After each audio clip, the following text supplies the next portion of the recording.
everyone at PyCon Colombia and Python Colombia, all the communities that are part of the conference of Python in Colombia. Thank you so much for being here for another interview. So I have the pleasure to be here with Julia. So Julia, I have been sharing with you, and it's a pleasure and honor to interview. It's a pleasure to be here. Thank you so much for everything you have done, and I'm really glad to get to have a conversation. Awesome. Thank you so much.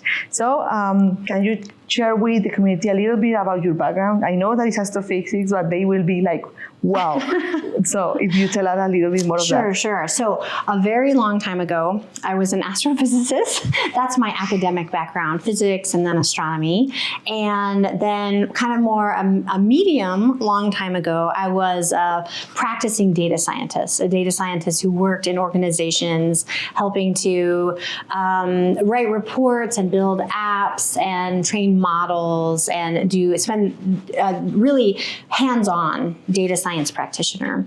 So I had transitioned from academia into data science, and then more recently I have kind of transitioned again to focus on building tools for data scientists. When I was in kind of that previous time when I was like, my title would be data scientist, what I actually did was I spent about 80% of my time analyzing data and about 20% of my time building tools. So both open source kinds of packages and then also tools for internal use. You know, like in my company, can I build a tool that not only I can use, but other people can use? And I really did like the tool building. So about 5 years ago, I changed from being someone whose title was data scientist to someone whose title was software engineer. Building the software that I was building was for data scientists to use. And so then it kind of shifted to where now I would say I spend, I don't know, maybe 80% of my time, doing the tool building, and then 20% of my time still analyzing data to either, because I need to, or for teaching purposes or demo purposes or things like that. So that's a little bit about where I came from and how I kind of got here to where what I do now is I lead a team building free and open source software for Python and R. That's amazing. Thank you, Julia. So taking into account that pivot that you have facing in your life, what would you recommend to members of our community that are planning to change careers or have that pivot, or they are facing like an unexpected one? Oh, yeah. Well, that happened to me. Actually, when I kind of gave that arc, actually the motivating factor for me to become a data scientist, this was a long time ago. This was maybe 10, 11 years ago. So what motivated me to move from what I was doing into data science is that I was laid off. I was fired from a company. The company that I was working for, I had a role that was like a content development kind of role, like for physics and astronomy, and like for higher ed classroom for like teaching in colleges. So I had a job that was about writing and making content for that kind of thing. The company was acquired by a bigger company, and they laid everyone off, and then they wanted to hire me back as a contractor. Oh. And I thought, this was not fun. I did not like how this went. So I have experience when something is not really your choice, but you're like, okay, well, I have to figure out now, what am I going to do? Like, what am I going to do next? And that was my motivating, the motivating thing that happened to me to say, let me get serious about this thing I've been hearing about called data science. 10 years ago, I was a different situation, right? Like it was not so much, there were no masters in data science, or, it was kind of before all that started happening. So when I think about, that now, I feel like, wow, I'm so happy with how things turned out. But when you have experienced that, being fired or laid off, it feels so bad. And there's so much uncertainty.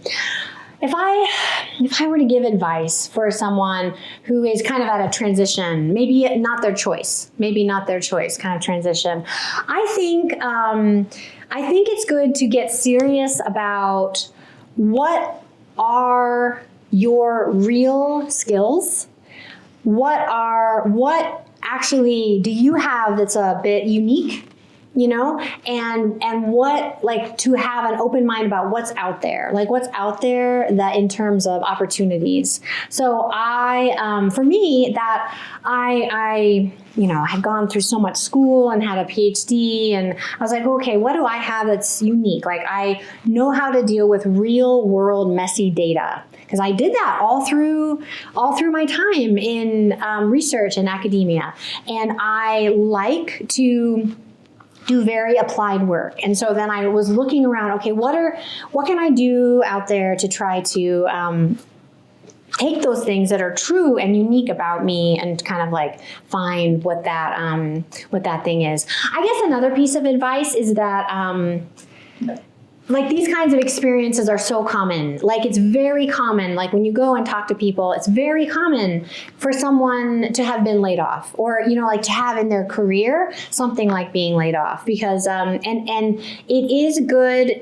to know that it is not about you as a professional. Like, probably there was some mismatch, or, like, I'm not saying it's never about you and what you did, but it's important to be, this is about economic circumstances and the changes in the company, and like to not think too much about like this. It says something very bad about me. So I think that would be what I would say. Yeah, don't take it personally. Yeah, like massive layoffs. Yeah, that's right. That's right. Yeah. Great advices. Thank you so much, Julia. So switching to talks, right? Yes. So you went to SciPy 2024. If I'm not wrong. I did. And you had a talk that the title was like the right tool for the job, right? So like people that are watching, you can watch that. It's great. So I would like to ask you, like, what is your framework philosophy behind choosing a language or a tool right, for the job? Yes, that talk was really interesting to prepare. So a theme of SciPy last year was like scientific computing across multiple programming languages. So like it is a scientific computing with Python conference, but one of the themes was, how does Python integrate with other languages, like whether that's C or Rust or so I was I think I was invited because I'm mostly known for being an R person. And it's true, I love R. Like I love R, but I actually do use many languages in the work that I do. Like, I'm not someone who only ever writes R. I write a lot of different kind of languages. And I do, I think, when I think about how do I decide what to pick up, I think I balance a few things. The first thing is, what am I best at for a certain task? Like, for example, I personally am best at making data visualizations with ggplot2. So if I need to make a plot, I reach for ggplot2. I'll write out data from Python and read it. And if I need to make a visualization, I'm just always going to reach for ggplot2. But that's because of what I already have a lot of competence in. So one thing I think about is, what am I good at? So I should use the best tool for this job for me. Another thing I think about is what is the team that I'm working in? Who has what skill, and how can I make the best choice in the context where I'm working. So in that case, now I work on a team that we write mostly TypeScript on the project that we're working now, which is a big data science tool, a new IDE, and we write some Rust and we write some Python. And so in that context, it's like, well, in this case, I'm collaborating with a team, and so I don't only think about what I'm good at, I think about what the team needs and is good at. It's like, okay, if I can come in here and like, okay, we need to change X. And this part of the code is all written in TypeScript. So then I'm like, the best tool obviously is for, is here would be TypeScript, right? So it's like, first, what's the best tool for me in that context? What's the best tool for the team that I'm working in here?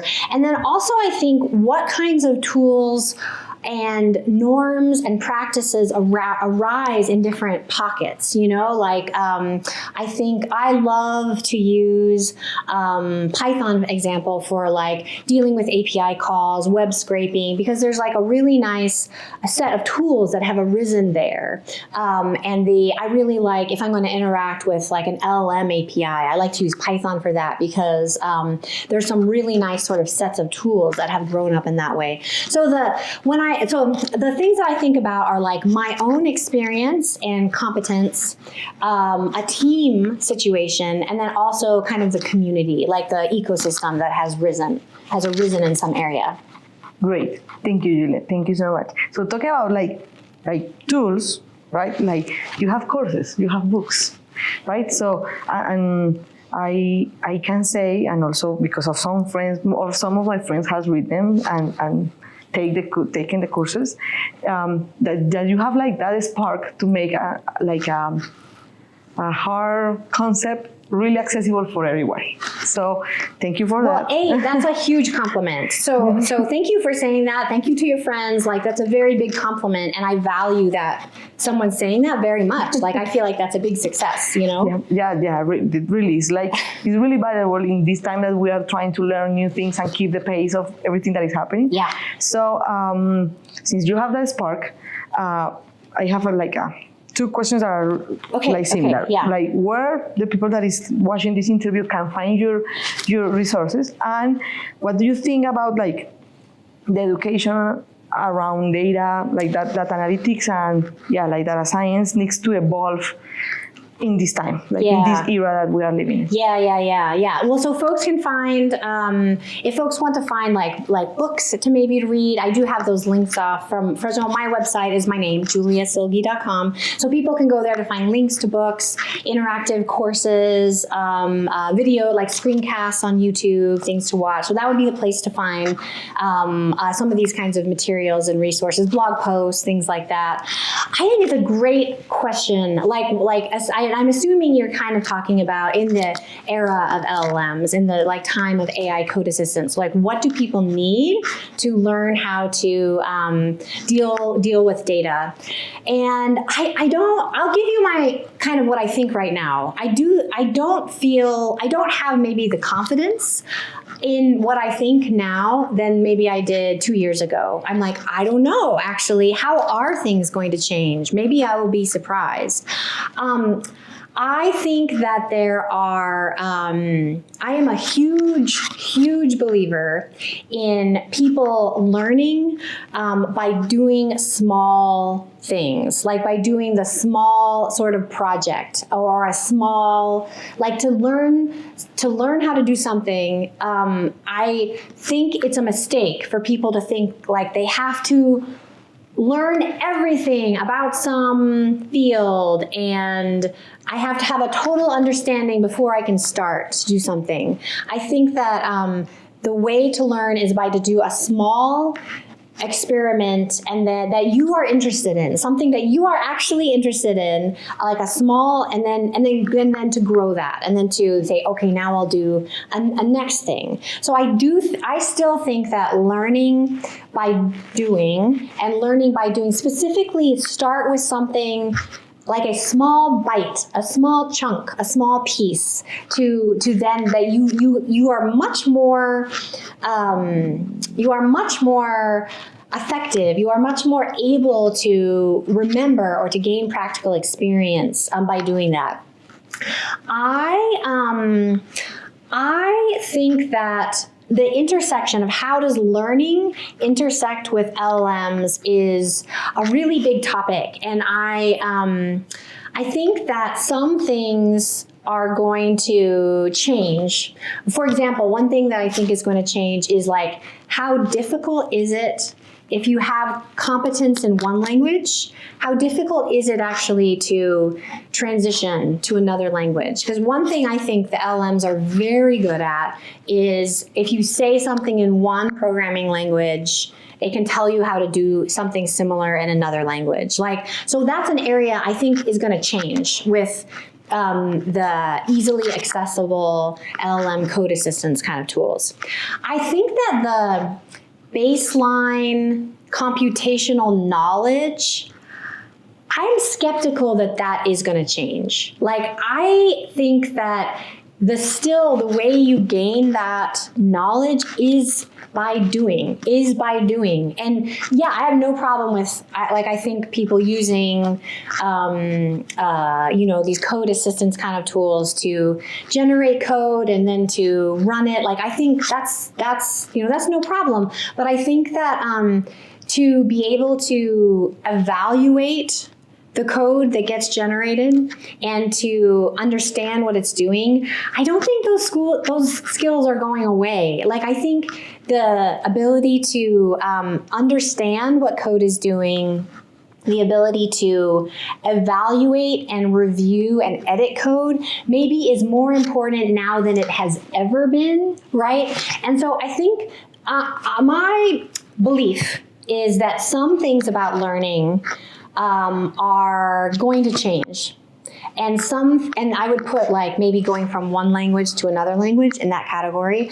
But I think some things are not going to change, because we still have to gain that experience and skill and competence in how can I know how to run and evaluate and look at and understand what code is doing. It's a good question. Great. And I'll be honest, I'm I have uncertainty. How is this going to play out? So, yeah. So true. Yeah.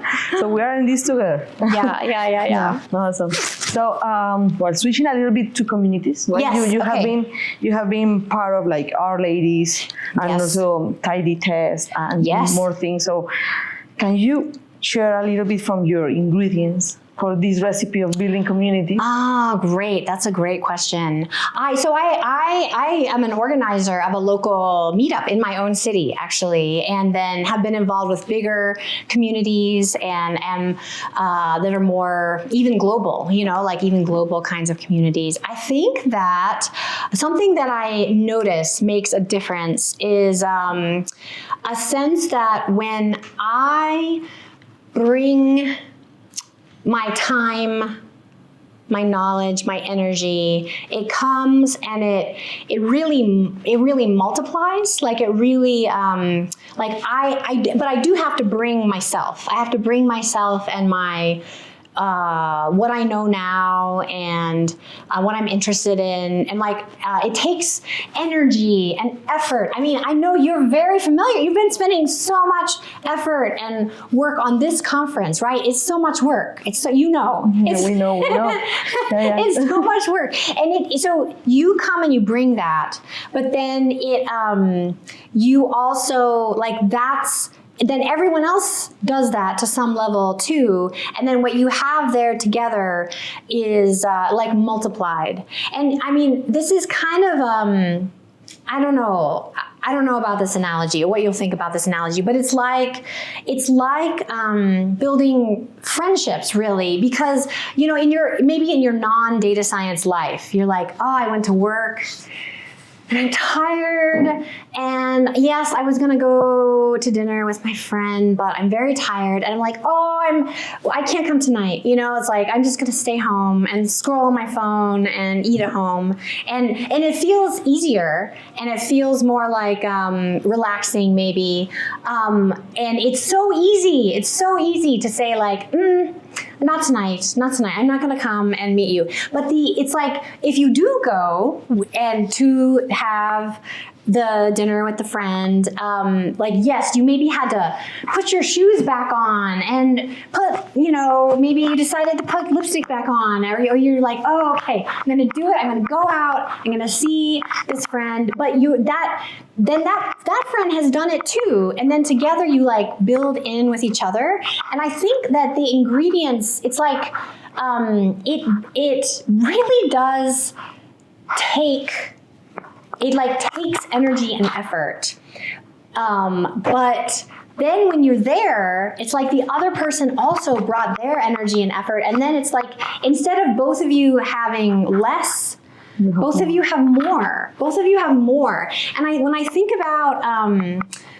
about open source communities, I think that's an analogy that works, because it took something for you to show up. I mean, it took a lot for you to show up right here. It took something for me to get here, right? But it's not like we both now have less. It's like now this whole everyone who's here at PyCon Colombia, like we all have more. So that's what I think. I don't know. What do you think about that analogy? I love it, because we need to build friendships and we need to build community. And usually I try to imagine, like, I love nature. Yeah. And I try to imagine that we are different type of trees. So we are kind of taking care of the tree or the plant with flowers, with like butterflies or not, with like we can imagine that my longest friendship, that is like 18 years ago, like I can imagine that as like a big and huge tree. Right? Yeah. It's stable, we know how we work with each other, but we grow together, that tree, right? Yeah, so community is like a forest.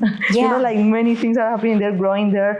We have roots, we leave seeds because we cannot be in the community forever either. Yeah. So that is kind of something that we are building, and that is building community. And I agree with your analogy. I like it. Thank you so much. Thank you. So for closing, right? So I can see you as a role model, right? That's very kind.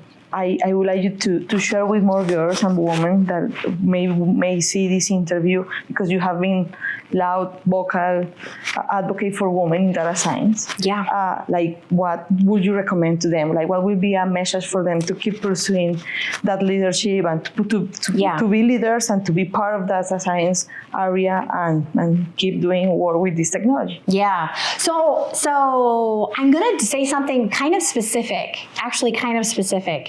and I don't know that everyone would agree with what I'm about to say, but this is something I think I've observed. So I think, girls are socialized to really to take care of other people, to be nurturing, to value connection. And so we grow up that way often. And so often women are actually really good at building connection, are really good at connect, like understanding what someone needs and kind of helping them to have it.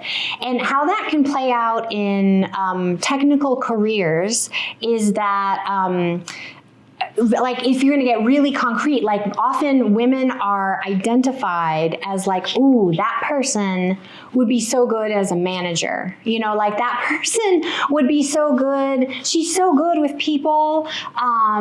We should have her start to do maybe more we can have her do the less technical work because she's very good at it. Mm-hmm. And then it's she's less technical. Is she so technical? And so I think an advice I have is to not step into roles that are explicitly about the quote less technical work before you really want to, or before you're really ready. I think I do. I have advice. I think it's a little more dangerous for a woman to maybe stop being hands-on with coding work too early. Maybe it's a little bit risky, because then you end up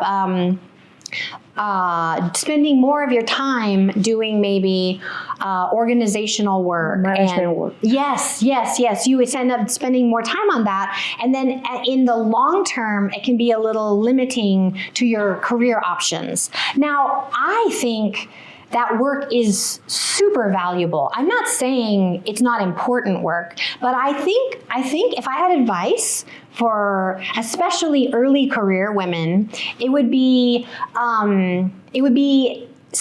if you like technical work, if you like data science, coding, stay on a track that is a more traditional technical track for like a little longer, maybe. Like don't too early kind of go to these roles that are like, I don't know, like manager or maybe product manager or DevRel, you know, like just be thoughtful, be aware that depending on how people perceive you, like you might want to wait a little bit to make some kind of those choices. And that I want to emphasize, it's not because I think that work is not important. It 100% is important.